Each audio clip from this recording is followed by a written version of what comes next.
queria começar com o doutor Pierpaolo, não vou chamar de doutor, porque fica muito formal, ele não veio de terno, falei para vir de terno, não veio. Para vir de bermuda, mas eu achei usado.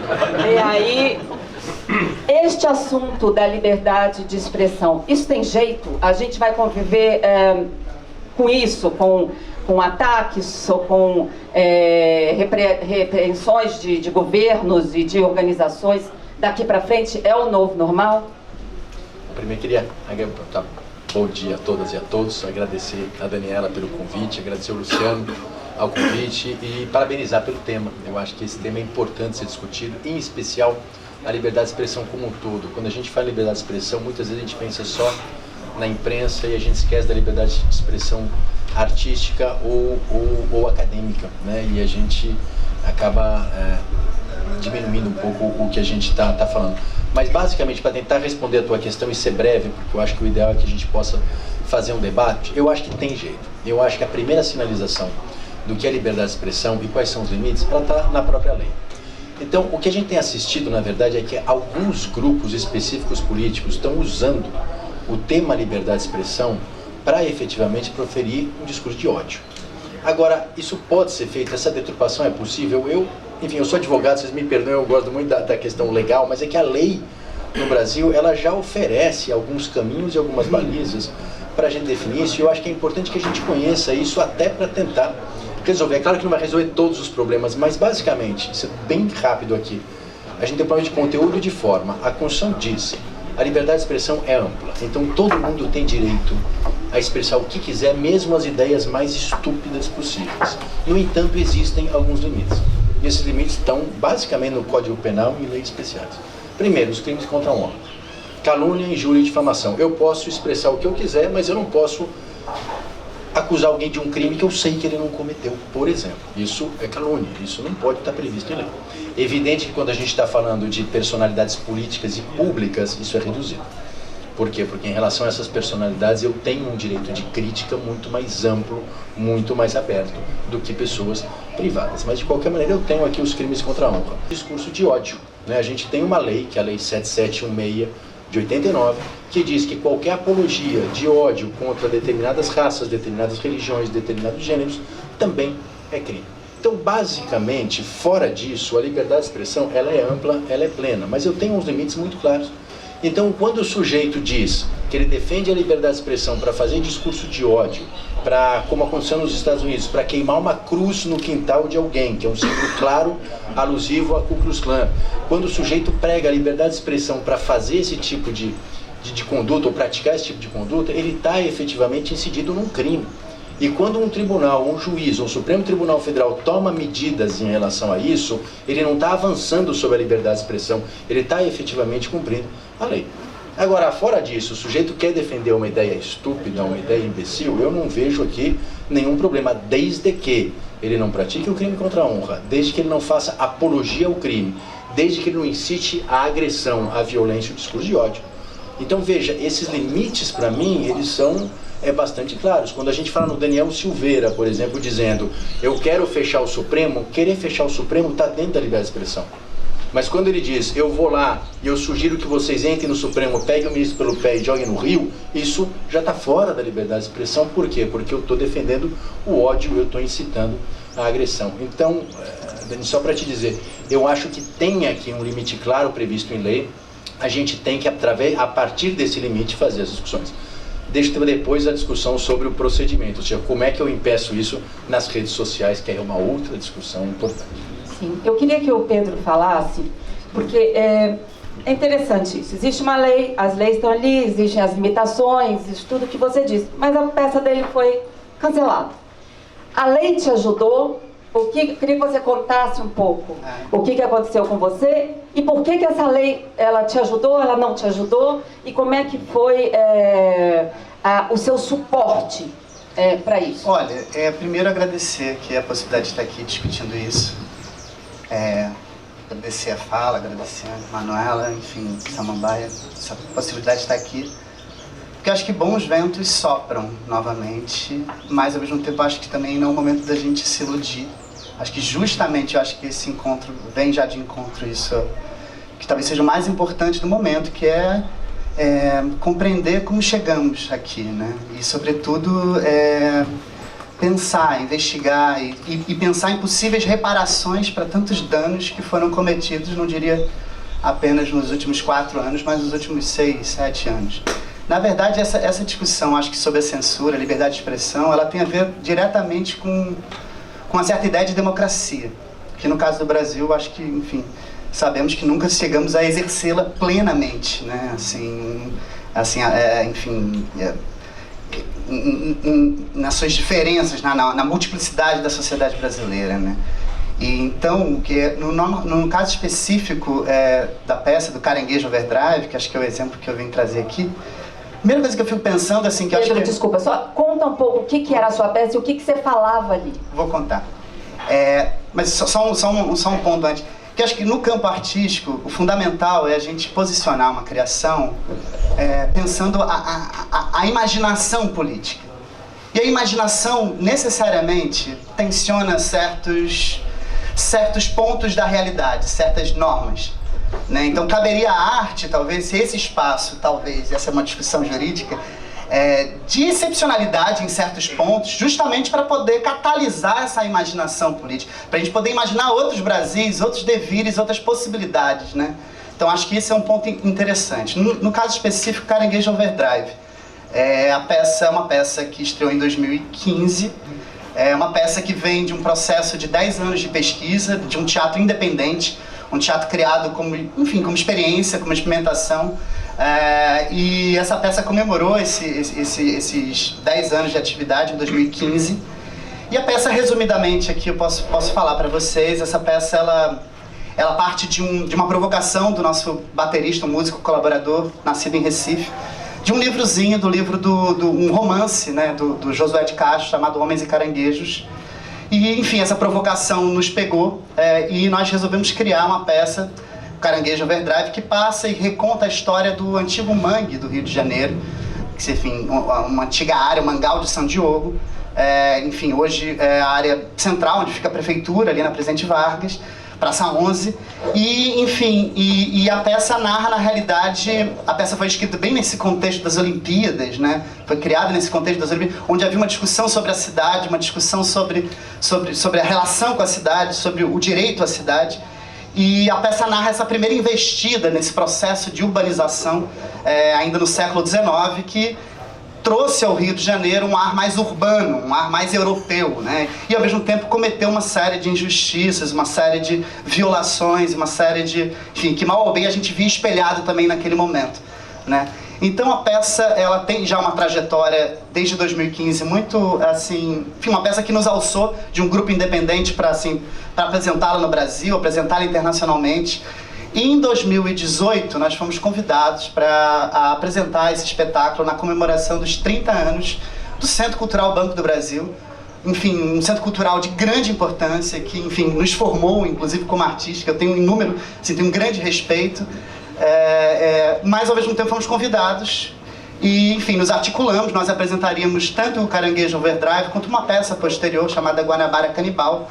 Ambas as peças tratam dessas relações, enfim, da dramaturgia e também de uma memória do Rio de Janeiro, uma memória das narrativas de personagens, de territórios do Rio de Janeiro. E uma semana antes da peça ser apresentada, nós recebemos, né, do produtor que fazia a mediação com o CCBB, de que o Caranguejo não poderia ser apresentado, né? O que significa isso, né? Que é uma peça que faz parte de um repertório, uma peça que estreou em 2015, estávamos em 2018, que já tínhamos mobilizado uma equipe, já tínhamos ensaiado com os atores, o contrato assinado, inclusive, e que subitamente a gente se deparou com essa interrupção, com esse cancelamento arbitrário, né? Isso nos causou muita revolta, porque desde 2016 nós já acompanhávamos casos, como vou citar, da Renata Carvalho, do Evangelho segundo Jesus Cristo, que vinha sofrendo perseguições, do caso do Wagner Schwartz, da Performa Labette, né? Tudo isso anterior. E nesse ano de 2018, outros casos também, como o Clown de Shakespeare também, na Caixa Cultural, a Motosserra também, que é um grupo de São Paulo, que tinha tido uma questão também com a Funarte. E logo em seguida, nos chamou a atenção que esse cancelamento arbitrário estava justamente dentro de uma cena de censura, né? de um momento onde a censura estava se colocando de uma maneira diferente, uma nova modalidade de censura, né? Assim, o que nós fizemos? Nós primeiro ficamos assim, muito... Antes, assim, o que tinha na peça de errado? Bom, vamos lá. A peça trata tem uma visão extremamente crítica sobre a memória, exclusivamente ali do Rio de Janeiro. É uma peça a peça também trata da Guerra do Paraguai. Então, é uma peça que tem, na verdade, uma revisão, um olhar crítico sobre a história do Brasil. Primeiro ponto. Mas, especificamente nessa peça, ela tem um momento que é uma peça que tem uma dramaturgia aberta. Então tem um momento nessa peça que uma das personagens vai contar ao Cosme, esse ex-combatente da Guerra do Paraguai que volta à cidade do Rio de Janeiro e quando encontra uma cidade toda transformada, onde o mangue já não está mais lá, onde o processo de urbanização avançou, ela resolve narrar o que aconteceu ali naquela cena. E essa narrativa é uma narrativa poética, aberta, mas que a atriz faz numa espécie de improviso uma espécie de paródia da história política do Brasil desde da redemocratização, né? Ela fala lá do comício, das diretas já, até os eventos mais recentes da política brasileira. Então é um improviso. Usando os nomes reais. Usando os nomes reais, não, falando da história, contando, na verdade, quase que assim, vou dar um exemplo, ela vai passando cada um dos presidentes. Então, quando, por exemplo, ela vai falar do Collor, ela fala, enfim, da casa da Dinda, como uma paródia. Vai falar do Itamar, fala do evento do Itamar da Avenida Sapucaí, né? O caso lá da Lilian Ramos. Ela vai falar enfim, ela vai fazer uma espécie de paródia dos presidentes, então algo assim, extremamente, enfim, afiado no sentido da crítica, mas ao mesmo tempo muito bem humorado, com eventos e... Pois não? Não, fala. É irreal, assim, com eventos amplamente divulgados, reportados, e com bastante ironia, ela consegue comprimir o discurso dela num improviso muito, muito cativante. Em 10, 15 minutos, ela faz esse resumo crítico e, ao mesmo tempo, bem humorado da história do Brasil. Nós estreamos a peça no final do governo Dilma e apresentamos a peça centenas de vezes. E não tivemos nenhum problema, né? Apresentamos a peça também depois do golpe, no período Temer, e não tivemos nenhum problema. Apresentamos a peça, inclusive, em instituições de cultura da União, né? Assim. E em 2018, recebemos essa notícia do cancelamento. Como se recebe uma notícia dessa? Você pega o telefone, alguém te liga e fala, opa, aqui é do CCBB e você está cancelado? É sempre pelos corredores, como age esse tipo de censura. É sempre uma informação meio falada assim ao pé do ouvido. Olha, eu soube que a peça foi cancelada. E quando eu soube, aí imediatamente eu falei com o produtor me confirmou. Então uma pessoa, na verdade uma colega que estava ensaiando numa sala ao lado, falou isso comigo, eu já estranhei. A gente imediatamente redigiu uma carta que se tornou pública. Essa carta provocou enfim, é uma carta que acho que mobilizou muito da opinião pública no momento, né? Assim, jornalistas, artistas que se solidarizaram. Isso chamou a atenção do CCBB. Nós realizamos, em protesto, na frente do CCBB, um evento onde a gente encenou a peça, e não só encenou a peça, como chamou, enfim, pessoas importantes, representantes da sociedade para falar. Enfim, foi um grande evento.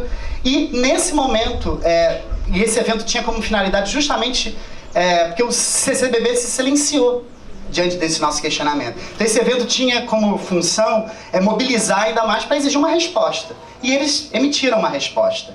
Na verdade, o argumento deles é que tem uma cláusula criada, enfim, acho que não sei, em 2015 ou 2016, acho que ainda no governo Dilma, não, então antes, 2014, por aí, que impediria obras artísticas de emitirem opiniões político-partidárias no CCBB. Né? Essa cláusula nunca antes foi usada em nenhum outro momento, em nenhuma outra obra. O que nós fizemos? Aí, voltando à sua pergunta inicial, já tentando concluir também aqui o pensamento, porque é muita coisa. Você me perguntou sobre a questão da lei e o quanto essa lei citada pelo Pia, ela te ajudou? Ela serviu para alguma coisa? Antevendo, assim, ou percebendo esse cenário já de recrudescimento da questão da liberdade de expressão, da censura, nós, orientados pela nossa produtora, que também é a produtora, a Gabi, que enfim, também é produtora da Renata Carvalho, também é produtora do Wagner Schwartz, que nós fôssemos ao Ministério Público fazer uma denúncia. E nós fomos ao Ministério Público, fizemos uma denúncia. O Ministério Público investigou durante 1 ano esse caso. Enfim, eu fui lá depor, todos os atores e agentes ali daquela situação. Vocês acusaram de censura? Não, nós denunciamos que houve, na verdade, uma censura. Né, assim, então, e o que aconteceu? O Ministério Público investigou durante 1 ano esse caso e concluiu que sim, que houve censura. Que houve censura, isso se tornou uma ação pública. Então, no final do ano passado, eu participei de uma primeira audiência, na qualidade de informante. Então, é um caso que do MPF contra a AGU e o CCBB. E esse processo está rolando. Na verdade, ele deve ir para a 2ª instância e acredito que é um processo que deve se estender. Então, nesse caso, te respondendo, sim.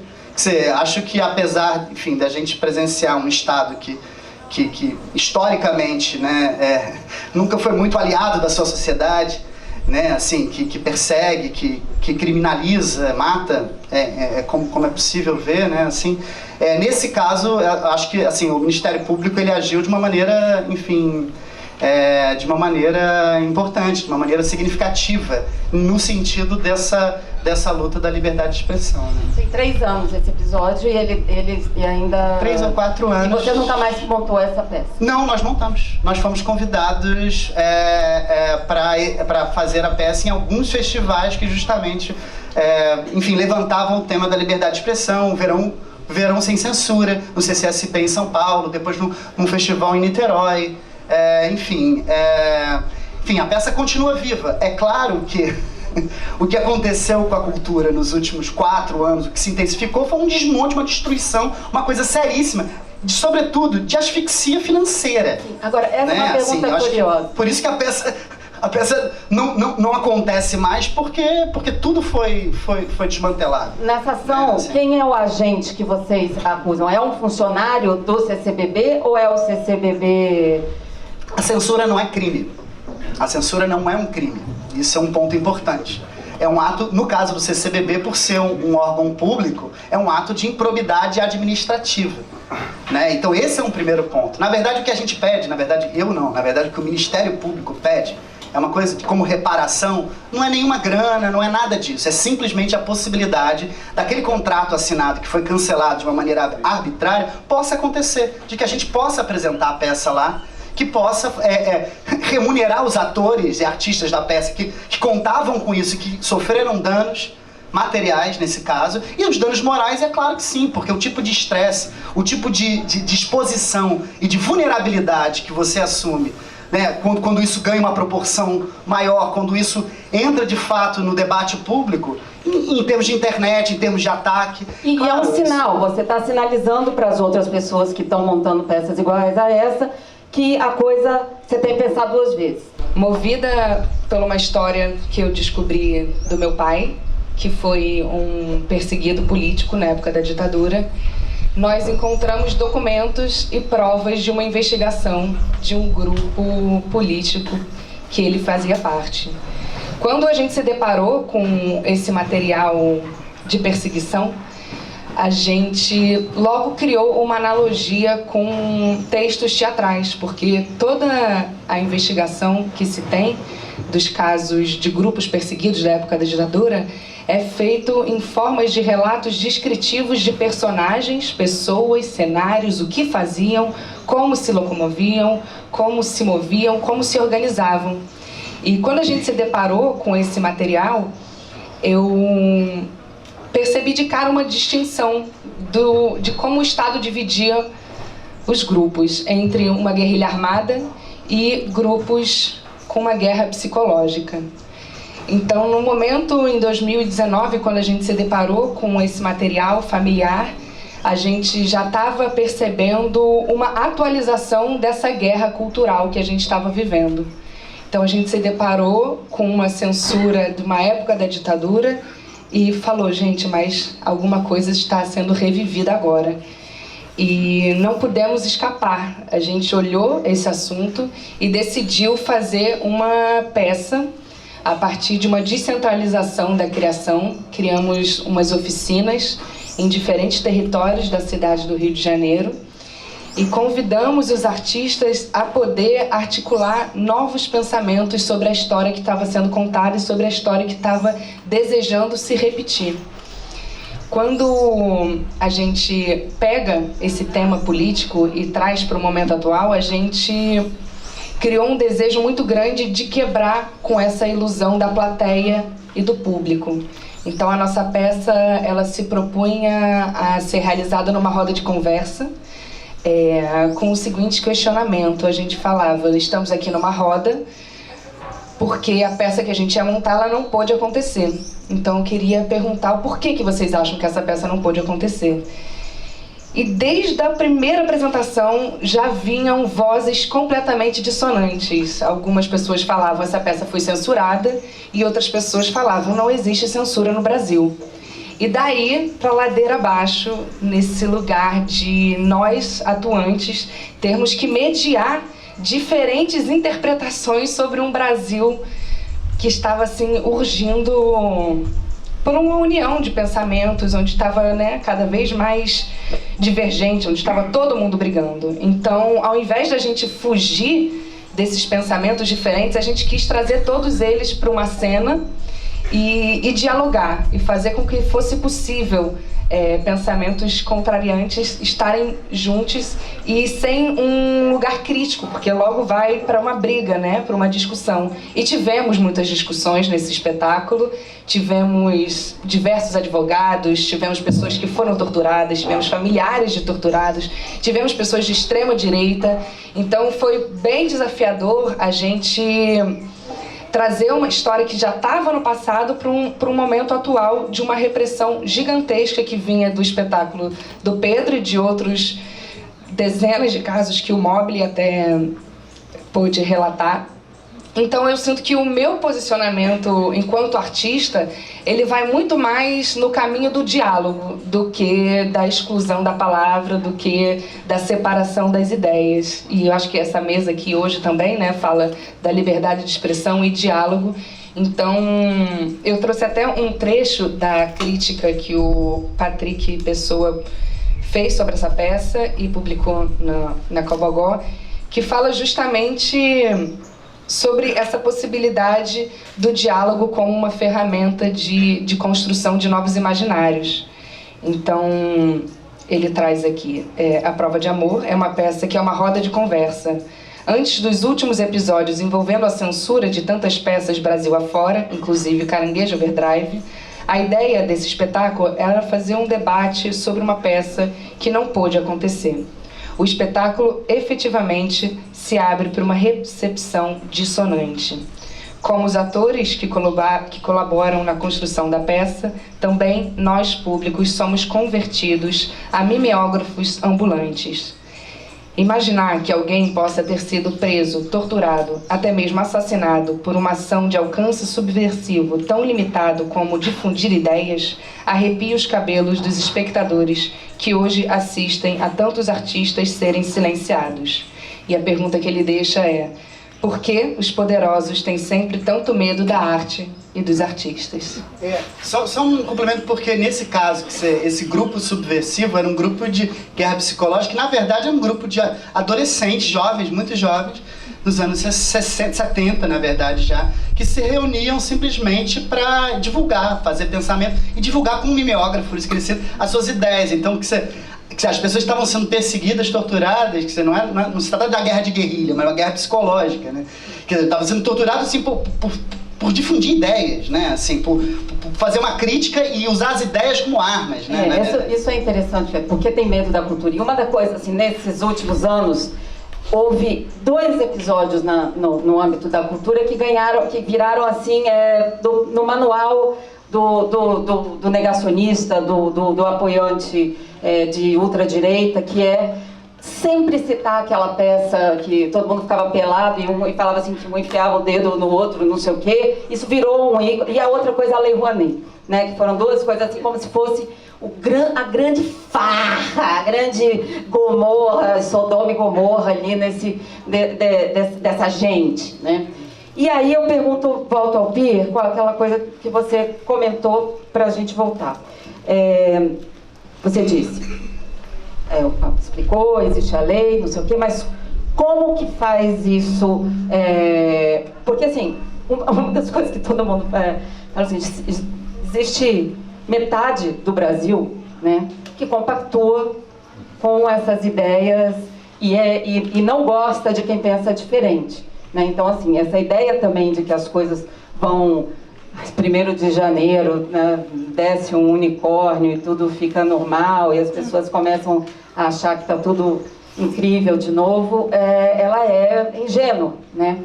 E como que faz isso? Quer dizer, como é que muda se você tem ainda, por exemplo, a pessoa que falou que cancelava a peça no CCBB, vamos dizer, se é uma pessoa, se existe se pode personificar isso, ela segue lá, né? E ela continua pensando daquela maneira. Ela é isso assim, como é que isso aí é o governo mesmo, é o timoneiro que vai dar, ou como as leis são usadas quando também interessa? Queria que você desenvolvesse um pouco isso.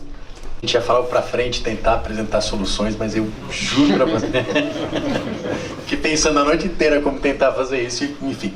Mas eu antes só queria pegar um finalzinho do que você disse. Eu acho que a função da arte é realmente dar esse grito de alerta e incomodar alguns setores da sociedade. Eu não me lembro, eu acho que a Luiz Borgosi que falava uma frase que sempre me pegou muito, ele dizia, a arte ela é grito, né? Ela não é acomodação.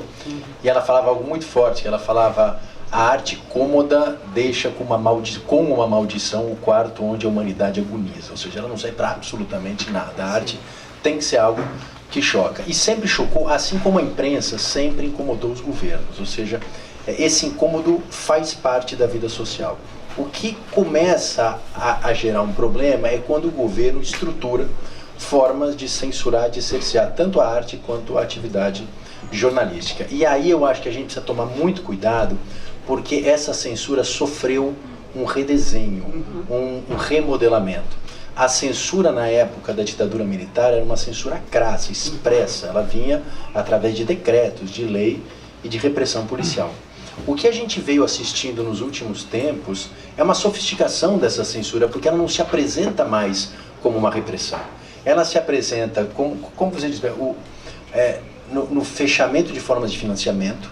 Então eu vou remodelar a Lei Rouanet não para solucionar os problemas que eventualmente existem na Lei Rouanet, mas sim para asfixiar todo aquele tipo de cultura que não seja cômoda, e a gente percebe isso em qualquer estudo, em qualquer análise que a gente faça, e também na forma de uma intimidação, mas não é uma intimidação direta pelo Estado. Às vezes tá?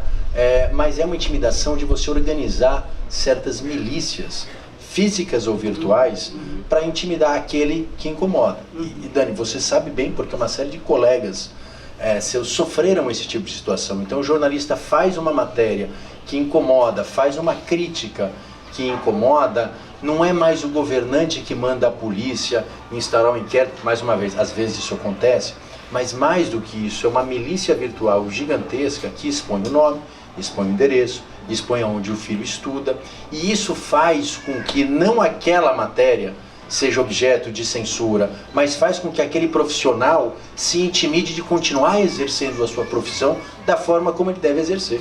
Eu conheço, eu me lembro do caso, para citar um caso aqui, da Elvira Lobato, que todo mundo aqui conhece, que ela fez uma matéria contra determinada igreja, que efetivamente agia de uma forma, no mínimo, criticável, e essa igreja acabou insuflando os seus seguidores para entrarem com ações civis e criminais contra essa jornalista em todo o país. Então ela tinha mais de 200 ações civis e criminais contra ela, todas foram arquivadas, porque não tinha o menor sentido, mas a gente conhece a advogada dela, que tinha situações em que cada dia ela tinha 3 ou 4 audiências, uma em Roraima, outra no Amapá, outra no Rio Grande do Sul. Veja, isso fez com que aquela matéria saísse do ar? Não, mas fez com que a Elvira deixasse de agir daquela forma. Quantos jornalistas não foram para o exterior, deixaram a profissão, acabaram não agindo de maneira aguerrida por conta desse tipo de prática, desse tipo de atuação que efetivamente acaba com a manifestação artística e a manifestação jornalística. Então a gente tem que tomar cuidado porque isso tem um nome, isso é censura, isso é intimidação. Agora, Dani, como é que a gente consegue caminhar em relação a isso? Eu acho que, em primeiro lugar, a gente parou de afundar. Isso já é um bom começo. Ou seja, a gente estava no fundo do poço e parou de cavar. Eu já acho que é um bom... Agora, a partir daí, como é que a gente sobe? Eu acho que a gente precisa rever toda essa parte de financiamento, democratizar o financiamento, discutir, republicanizar a questão do financiamento. E, em segundo lugar, a gente aí sim precisa rever a legislação para que essa intimidação via redes sociais ela seja evitada. Aqui eu acho, veja, eu sou advogado criminalista, eu não gosto de direito penal. Eu acho que o direito penal não é a solução para as coisas. A gente usar o direito penal para resolver os problemas do país não é uma boa solução. Agora, tem situações em que o direito penal talvez seja necessário. Em português, claro, você diz o seguinte: as coisas só mudam se você mandar para a cadeia ou se doer no bolso. Veja, eu acho que no caso dessas milícias digitais, e a gente tem experiência própria com isso, quando chega um oficial de justiça, com uma viatura, um oficial de justiça não, um policial com uma viatura para intimar o sujeito para ele depor, ele simplesmente para. Então, eu acho que sim, nesse caso a gente precisa sim, e a gente fez isso com vários jornalistas, de entrar com ações, entrar com representações, mobilizar a polícia, porque, mais uma vez, é crime o que as pessoas fazem. A gente está falando de ameaça, a gente está falando de extorsão, a gente está falando de constrangimento ilegal. Então é crime, a gente não está inventando aqui lei. E quando há efetivamente uma atuação policial, essas pessoas, tirando, enfim, o Roberto Jefferson, mas em regra, elas se intimidam com esse tipo de prática e efetivamente... Então aqui eu acho, infelizmente, acho que o direito penal só serve para situações muito graves, mas aqui a gente tem um cerceamento claro e efetivo do jornalismo e da manifestação artística. Então, quando essa liberdade de expressão, quando essa prática se transforma em ameaça, quando se transforma em censura clara, aí eu acho que a gente precisa utilizar desse meio triste, terrível, mas que em certas situações é necessário. Manuela, você ia falar alguma coisa? Eu queria completar justamente essa fala do medo que querem provocar em nós artistas na nossa expressão, e isso vai dando sequência àquela problemática que Djamila Ribeiro traz do problema de uma história única. Então, a partir do momento em que a gente é censurado, a gente vai começando a tolir o que é possível dizer e quem é possível falar. E agora nas redes sociais, ainda mais com esse multirão de jovens, porque são pessoas muito novas que já estão na internet caindo em cima dos artistas e de coisas que não foram nem vistas. Eu acredito que tem aí sim esse papel, para além do jurídico, de uma união dos grupos mesmo, assim, de uma ação realmente da rua, de realização de protestos, de junção de grupos que agora já estão espalhados em diversas cidades, que a gente pode se conectar e realmente ir para um certo de fronte mesmo, porque se a gente não tiver ali com o nosso corpo em cena, a gente vai estar com esse corpo cerceado. Mas eu acho que esse é um ponto também que desculpa, mas é que acho que é interessante pensar no caso específico das artes cênicas, né? Que são corpos, né? Tanto teatro como dança, performance, são corpos que estão ali expostos, né? São corpos que estão vulneráveis, né? Assim, diferente de outras linguagens, né? E a gente está falando que não só de intimidação, de constrangimento, desse tipo de censura, mas também de uma sociedade cada vez mais armada. Então, assim, a gente tem que pensar isso assim, de uma maneira muito séria. Como que a gente consegue preservar esses corpos em cena de uma maneira realmente segura, de modo realmente a chegar nesse ponto de imaginar poeticamente, politicamente. Mas, por exemplo, isso é curioso. Fiquei imaginando você falando assim, né, de ter uma coisa segura. Você já passou na tua cabeça, por exemplo, você está montando uma peça, né, depois que você estava fazendo esse espetáculo em algum lugar e entra alguém com aquela camisa verde e amarela, não é Copa, né, não era Copa. Você já ficava assim? Isso te deixava de sobreaviso ali? Olha, eu fiz um trabalho em 2017 chamado Tripas, que era, na verdade, um monólogo com meu pai. uma peça, enfim, que narrava muito a relação entre pai e filho num mundo onde um mundo patriarcal tardio, né? Onde ser pai é algo sempre identificado com uma estrutura violenta, punitiva e etc. Essa peça ela terminava com uma performance, era em cima de uma estrutura de espuma 4x4, o público ficava em torno, era convidado a habitar essa espuma, e eu dava um beijo no meu pai, um beijo, era uma performance que era um beijo infinito. Como uma espécie de dança de luta, nós ficávamos conectados pela boca, dançando e ao mesmo tempo duelando em volta ao público. Era uma situação extremamente vulnerável. Assim, porque a gente estava cercado de um público, a peça começou sendo feita para 30 pessoas, depois a gente começou a abrir, fazer para 50, 100, 150 pessoas, chegamos a fazer 300 pessoas. Então assim, entre 300 pessoas você não sabe quem está lá, entendeu? E no sentido que, assim, que existe um espaço de experimentação e de liberdade artística que eu defendo, e acho que o teatro é um espaço, as artes, de modo geral, é um espaço que é um espaço imprescindível para uma sociedade que quer e deve se imaginar de outras possibilidades, de outros modos. Né? O espaço da criação do teatro, o espaço poético, fala sobre isso.